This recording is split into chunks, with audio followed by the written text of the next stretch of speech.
Hello friends, welcome to game. GATE का डर खत्म करें सीरीज का नेक्स्ट एपिसोड। आज हम डिस्कस करने वाले हैं कि कौन से सब्जेक्ट हम स्किप कर सकते हैं। कई सारे बच्चों की क्वेरी आती है कि सर तैयारी अच्छी सी नहीं हो पा रही है, समय कम मिला था, तैयारी नहीं कर पाए थे, तो सर कौन सा सब्जेक्ट छोड़ दें। तो देखो, पहली बात, अगर अच्छी रैंक लानी है तो सब्जेक्ट कोई नहीं छोड़ना होता बेटा, है ना। बट मैं अंडरस्टैंड कर सकता हूँ कुछ ऐसे स्टूडेंट होते हैं जो देर से स्टडी स्टार्ट करते हैं, तो उनका एम होता है कि चलो भाई मैं क्वालिफाई कर लूँ, या मेरा मतलब देख लूँ कैसा एक्सपीरियंस आने वाला है, कैसा रहेगा मेरा फर्स्ट अटेम्प्ट।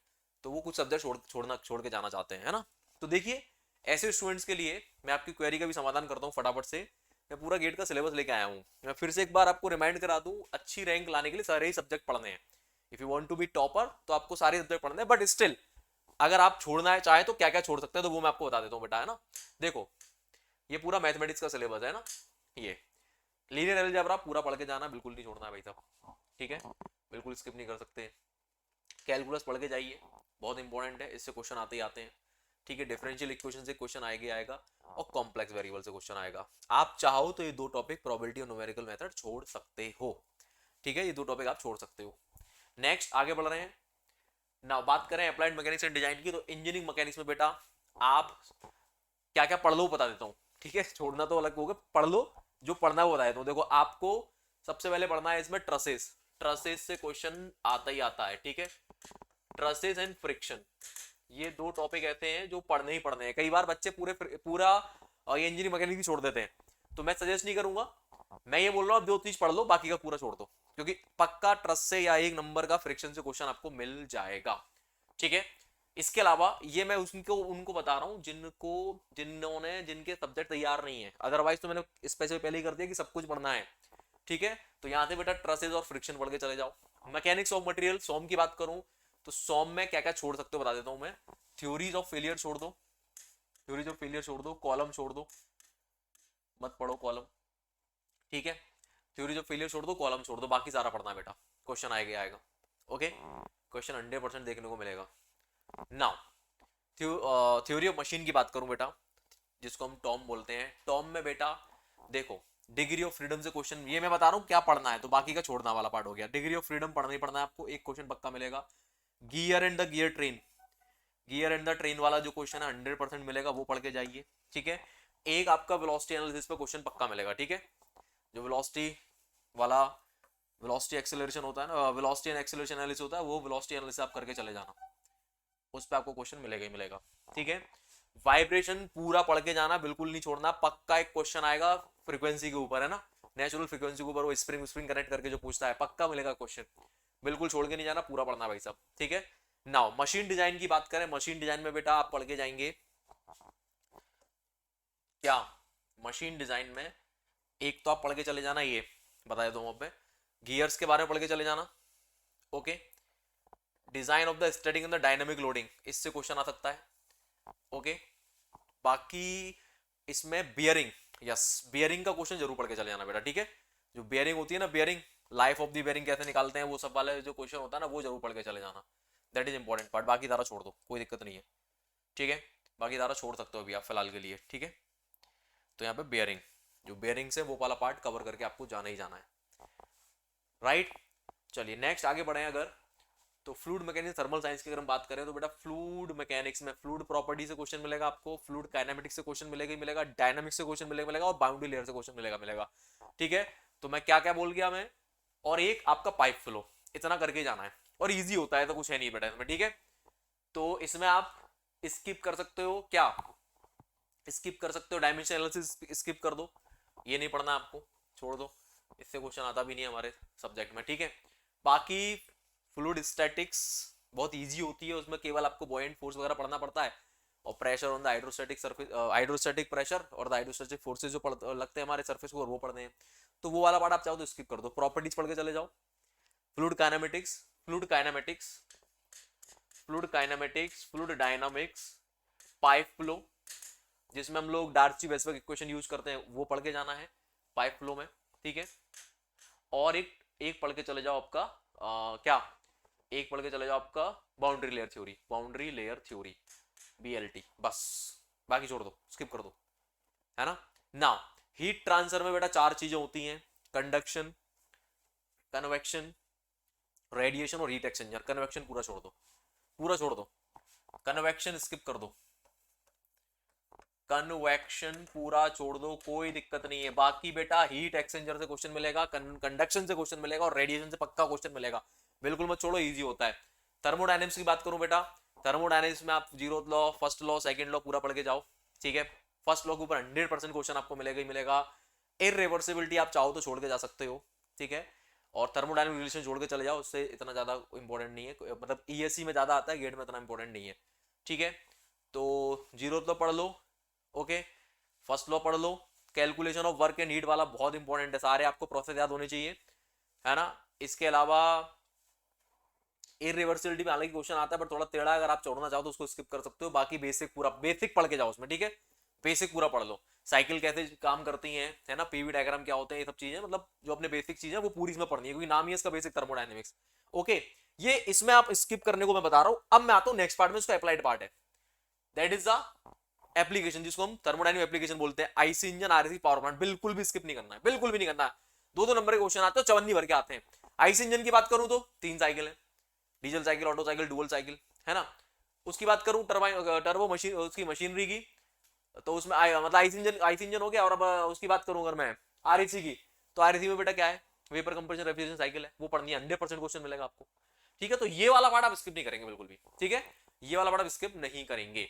इधर आ जाओ बेटा टर्बो मशीनरी में। टर्बो मशीनरी में अगर मैं आ जाऊं तो इंपैक्ट ऑफ जेट पढ़ के चले जाओ, बाकी टर्बाइन वाला छोड़ दो पार्ट, ठीक है। इंपैक्ट ऑफ जेट जो मैं बोल रहा हूं लिख भी लेना, ठीक है। यहां जरूर नहीं कि मैं हर बार मैं पेन चलाऊंगा ना, तो लिख भी लो जो मैं बोल रहा हूं।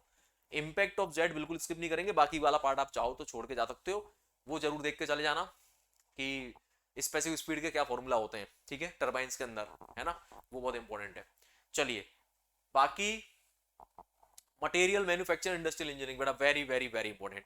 इसमें बेटा इंजीनियरिंग मटेरियल्स में, यानी कि अगर हम मटेरियल साइंस की बात करें तो बहुत शॉर्ट पोर्शन है हमारे गेट के पेपर के अंदर, हीट ट्रीटमेंट प्रोसेस पढ़ के जाएंगे, ठीक है। और अगर अभी तक नहीं पढ़े तो कोई टेंशन नहीं है बेटा, 18 तारीख को मेरा डिटेल्ड सेशन आ रहा है जिसमें मैं हीट ट्रीटमेंट और टीटी डायग्राम पढ़ाने वाला हूं, तो ताजा ताजा याद भी रहेगा आपको, यूट्यूब पे होगा, इसी चैनल पे आके कर लेना, ठीक है। Stress test diagram already solve में हो ही जाता है बेटा, ज्यादा टेंशन की जरूरत नहीं है, ओके।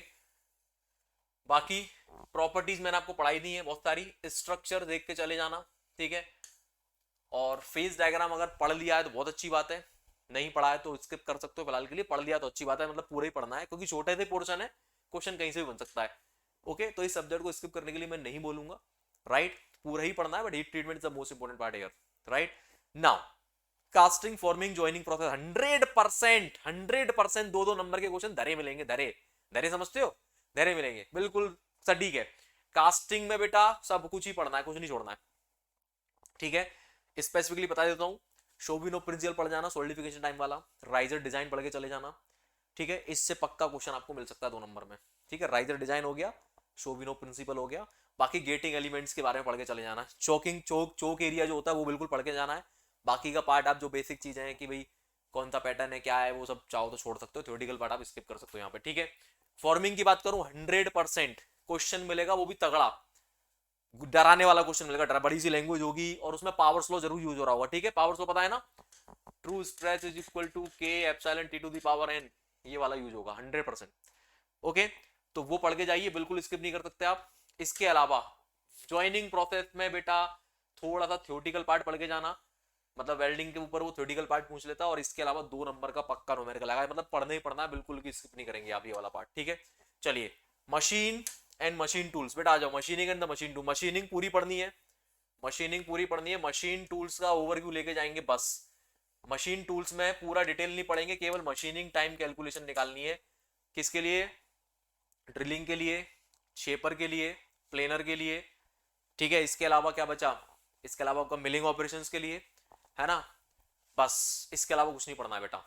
एनसी सीएनसी प्रोग्रामिंग में बेटा केवल प्रोग्रामिंग पढ़ के जानी है, ज्यादा डिटेल में मत घुसिएगा, बाकी सब पार्ट स्किप कर सकते हो फिलहाल के लिए भी आप। जिग्स एंड फिक्सचर को स्किप कर दो, नहीं पढ़ना है, बिल्कुल भी नहीं पढ़ना है जिग्स एंड फिक्सचर अभी हमें, ठीक है, छोड़ दो इसको, ओके। नॉन ट्रेडिशनल मशीनिंग में ईसीएम और ईडीएम पढ़ के जाएंगे, बाकी सारा छोड़ सकते हो, ठीक है। नॉन ट्रेडिशनल मशीनिंग में ईसीएम एंड ईडीएम पढ़ के जाएंगे, बाकी सारा स्किप कर देंगे बेटा, कोई जरूरत नहीं है। टूल लाइफ वाला जो पार्ट है बहुत इंपॉर्टेंट है, इससे क्वेश्चन पक्का मिलेगा। इकोनॉमिक्स ऑफ मशीनिंग, यस, इससे भी बहुत इंपॉर्टेंट पार्ट बन सकता है इस बार। ओके, बिल्कुल भी स्किप नहीं करेंगे इतने पार्ट को, ठीक है। बाकी एब्रेसिव मशीनिंग प्रोसेस आप स्किप कर सकते हो, कोई दिक्कत नहीं है। Now metrology and inspection, very very very very important, ठीक है। Limit, fits and tolerance, 2 number का क्वेश्चन पक्का मिलेगा। गेज डिजाइन पढ़ के चले जाना और टॉलरेंस के बारे में पढ़ के चले जाना, ठीक है। अब आया इंस्पेक्शन वाला पार्ट। इंस्पेक्शन वाले पार्ट में आते हैं लीनियर एंड एंगुलर मेजरमेंट। तो बेटा इसके लिए मैं अभी अभी ये जो सीरीज चलाई है ना मैंने, एक फैकम फैक्ट सीरीज, जिसमें मैं हीट ट्रीटमेंट पढ़ाने वाला हूं, तो उसमें एक सेशन इसका भी है जिसमें मैं आपको लीनियर एंड एंगुलर मेजरमेंट पढ़ाने वाला हूं, इंटरफेरोमेट्री पढ़ाने वाला हूं, ठीक है। और पूरा मतलब जो हमारा इंस्पेक्शन वाला पार्ट है पूरा डील करने वाला हूं। CMM, concept of coordinate measuring machine को आप चाहो तो अभी छोड़ सकते हो, गॉट इट। इसको स्किप कर सकते हो बेटा, कोई दिक्कत वाली बात नहीं है। नेक्स्ट पार्ट में आगे बढ़ते हैं बेटा। Computer integrated manufacturing, basic concept of CAD CAM and their integration tool and additive manufacturing. Additive manufacturing बेटा मैं खुद कराने वाला हूं फैकम फैक्ट सीरीज में, आ जाना। मतलब ये टॉपिक ऐसे हैं जो मैं खुद करा रहा हूं बेटा, टेंशन नहीं लेनी है। बाकी का बेटा बेसिक कैड कैम के कॉन्सेप्ट अगर आपको आते हैं, रोटेशन वगैरह, वो पढ़ लेना, बाकी स्किप कर सकते हो। नाउ ये आ गया बेटा आपका industrial engineering, very very very important. Industrial engineering बेटा इधर आ जाओ। जो ऑपरेशन रिसर्च वाला पार्ट है ना, लीनियर प्रोग्रामिंग, एक क्वेश्चन मिलेगा, ठीक है। ट्रांसपोर्टेशन असाइनमेंट से एक क्वेश्चन मिल सकता है आपको। क्यूइंग मॉडल से पक्का एक क्वेश्चन मिलेगा 100%। और सीपीएम पट से क्वेश्चन मिलेगा। ये मतलब छपे हुए हैं बेटा, लिख लो सीपीएम पट से, और इसमें से मतलब इनमें से एक क्वेश्चन आपको मिल सकता है, ठीक है। सिंपल क्यूइंग मॉडल से क्वेश्चन मिल सकता है आपको, सीपीएम पट से क्वेश्चन मिल सकता है बेटा, और लीनियर प्रोग्रामिंग से क्वेश्चन मिल सकता है। ओके, सिंप्लेक्स गेट में नहीं आता है, कम आता है, उसको आप स्किप कर सकते हो, ठीक है। ये आप छोड़ सकते हो। ट्रांसपोर्टेशन पढ़ेंगे, असाइनमेंट मॉडल पढ़ेंगे, है ना। नेटवर्क फ्लो मॉडल तो मैंने बता ही दिया आपको। बाकी इन्वेंट्री कंट्रोल, यस 100% एक क्वेश्चन, 100% बिल्कुल स्किप नहीं कर सकते, पूरा पढ़ना है, ठीक है। बाकी इधर आ जाओ, प्रोडक्शन प्लानिंग एंड कंट्रोल का forecasting model, aggregate production planning, scheduling, material requirement planning, लीन मैन्युफैक्चरिंग, ये सब छोड़ दो बेटा, मतलब नॉट सब छोड़ दो, फोरकास्टिंग पढ़नी है बस, फोरकास्टिंग पढ़नी है, बाकी सारा छोड़ दो, ठीक है। बाकी सारा छोड़ दो, इतना भी कर गए 70+ मार्क्स आएंगे बेटा, 70+ मार्क्स आएंगे। कितना आएंगे? 70+ मार्क्स। और 70+ मार्क्स पे बेटा भी कल ही मैंने एक वीडियो बना के डाला है। 70+ मार्क्स पे अगर जिस तरह से मैंने प्रेडिक्ट किया है, जैसा पहला गेट का कंपटीशन था वैसे अगर होता है और उससे ऊपर नीचे भी हल्का फुल्का होता है, तो 70 मार्क्स पे आपकी 2 डिजिट रैंक बनेगी, ठीक है। 2 डिजिट रैंक बनेगी। कितनी बनेगी बेटा? 2 डिजिट रैंक बनेगी, ओके। डबल डिजिट रैंक जिसको हम लोग बोलते हैं, और आपका काम बन जाएगा, ठीक है फ्रेंड्स। सो उम्मीद करता हूं समझ में आ गया होगा उन बच्चों को, खासतौर से जिनको सब्जेक्ट स्किप करने थे। अदरवाइज बेटा किसी को कोई सब्जेक्ट स्किप नहीं करना है, जिनको रैंक लानी है पूरा पढ़ना होता है। ये उन बच्चों के लिए वीडियो है जो परेशान है कि सर क्या क्या छोड़ सकते हैं हम, ठीक है। तो इतनी चीजें बेटा आप स्किप कर सकते हो। आई होप कि आपने लिख लिया होगा। बाकी ये सेम पीडीएफ आपको टेलीग्राम चैनल जीबी लाइंस पे मिल जाएगा, नीचे वीडियो के डिस्क्रिप्शन में लिंक दिया गया। Still you have any query तो you can message me on my WhatsApp, ठीक है। मेरा नंबर लिख लो मेरे बच्चों, 9897104566। If you want to comment anything तो प्लीज आप हैशटैग गौरव बाबू लिख के कमेंट में मुझे बता सकते हैं, ठीक है। अगर आपको वीडियो अच्छा लगा है, आपको लगा है कि यस चीजें समझ में आई हैं, यही हम चाहते थे। अनडाउटली उन बच्चों के लिए वीडियो नहीं है जो टॉपर बनना चाहते हैं, जो कुछ बड़ा करना चाहते हैं। बड़ा करने के लिए बेटा पूरा सब्जेक्ट पढ़ना पड़ेगा, तभी आप कॉम्पीट कर पाओगे। अदरवाइज जिन लोगों को लगता है कि नहीं मुझे तो क्वालिफाई करना है बस, तो बेटा आप मुझे थैंक बोलने के लिए हैशटैग गौरव बाबू के बाद आप थैंक लिख के मुझे कमेंट बॉक्स में बता सकते हैं। यही मेरी हेल्प होगी दोस्तों, ठीक है। तो चलिए दोस्तों विदा लेता हूँ, मुलाकात करूंगा नेक्स्ट सेशन में। तब तक के लिए जय हिंद, जय Bharat, thank you so much, love you all, bye bye.